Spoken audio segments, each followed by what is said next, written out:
नमस्कार मंडळी. आज आपण पाहणार आहोत मकर संक्रांतीची संपूर्ण पौराणिक कथा व मकर संक्रांती का साजरी केली जाते.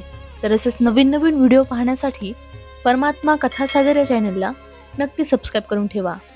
चला तर मग, मकर संक्रांतीची कथा ही केवळ एक सणापुरती मर्यादित नसून ती संपूर्ण मानवी जीवनाला योग्य दिशा देणारी, काळाच्या आरंभापासून चालत आलेली एक महान पौराणिक आणि आध्यात्मिक कथा आहे. प्राचीन काळी जेव्हा पृथ्वीवर अधर्म वाढू लागला होता, माणूस माणसाशी कटुतेने वागू लागला होता, अहंकार, राग, मत्सर, स्वार्थ आणि लोभ यांनी माणसाचं मन व्यापलं होतं.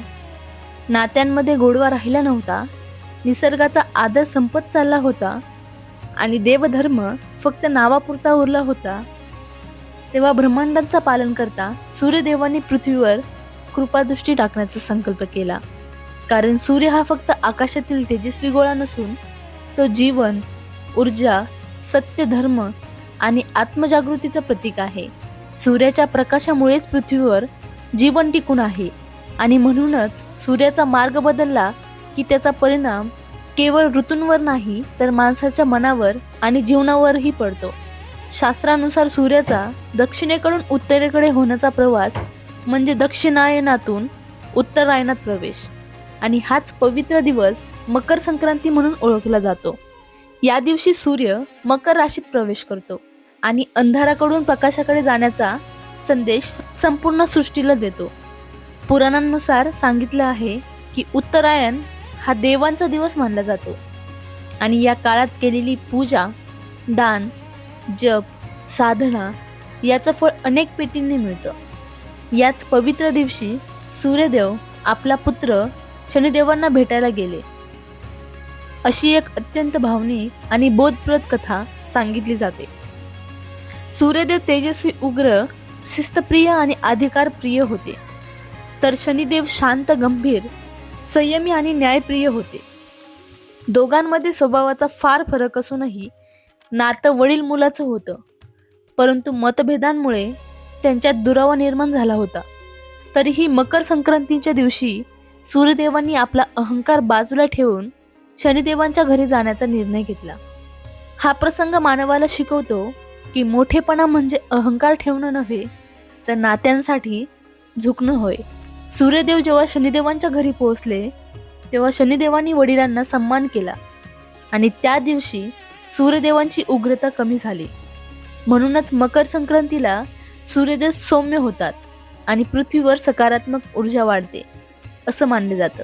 याचं उत्तरायण काळाचं महत्त्व महाभारतातही सांगितलं आहे.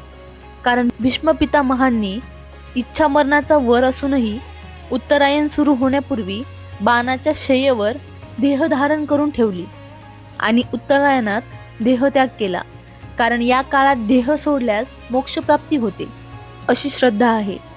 त्यामुळे मकर संक्रांती हा मोक्ष मार्गाशी जोडलेला दिवस मानला जातो. या दिवशी गंगा, यमुना आणि इतर पवित्र नद्यांमध्ये स्नान केल्यास पापक्षालन होतं असं शास्त्र सांगतं. संक्रांतीला तीळ आणि गूळ याचं विशेष महत्त्व आहे. कारण तीळ शनीशी संबंधित असून ते कडू असतात, तर गूळ सूर्याचं प्रतीक असून गोड असतो. जीवनात कडू अनुभव येतात, पण त्यांना गोड शब्दांनी, प्रेमानं, संयमानं सामोरं जायचं असतं. हा संदेश तिळगुळ घ्या, गोड गोड बोला यातून दिला जातो.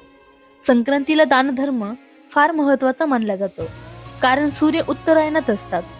केलेलं दान पुण्य वाढवतं, म्हणून तिळगुळ, धान्य, वस्त्र, अन्न याचं दान केलं जातं. हा सण शेतकऱ्यांसाठीही अत्यंत महत्त्वाचा आहे. कारण नवीन पीक घरात येतं, निसर्गाने दिलेल्या अन्नाबद्दल कृतज्ञता व्यक्त केली जाते. बैल, शेती, धान्य यांचा सन्मान केला जातो.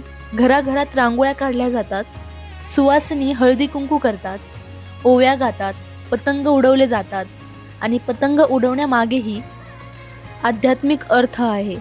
कारण जसं पतंग आकाशात उंच जातो तसं माणसाचं मनही वाईट विचार, अहंकार आणि अज्ञान सोडून उच्च विचारांकडे जावं हा संदेश दिला जातो. संक्रांतीचा खरा अर्थ फक्त सण साजरा करणं नाही, तर जीवनातही जुनी कटुता, राग, द्वेष, मत्सर सोडून नवीन शुद्ध विचार, गोड शब्द, सद्भावना आणि सकारात्मकतेची सुरुवात करणं हा आहे. म्हणूनच आपल्या पूर्वजांनी मकर संक्रांतीला फक्त धार्मिक सण न मानता जीवन सुधारण्याचा दिवस मानला आहे. आजच्या काळातही जर माणसाने या दिवशी सूर्यदेवांना अर्घ्य दिलं, पूर्वजांची आठवण ठेवली, कुणाशी तरी मनापासून गोड बोललं, गरजूला मदत केली, निसर्गाबद्दल कृतज्ञता व्यक्त केली आणि मनातला अंधार दूर करण्याचा संकल्प केला, तर मकर संक्रांती केवळ कॅलेंडरमधला दिवस न राहता त्यांच्या संपूर्ण आयुष्यात प्रकाश, शांती, समाधान आणि सकारात्मक बदल घडवणारा एक पवित्र पर्व ठरेल.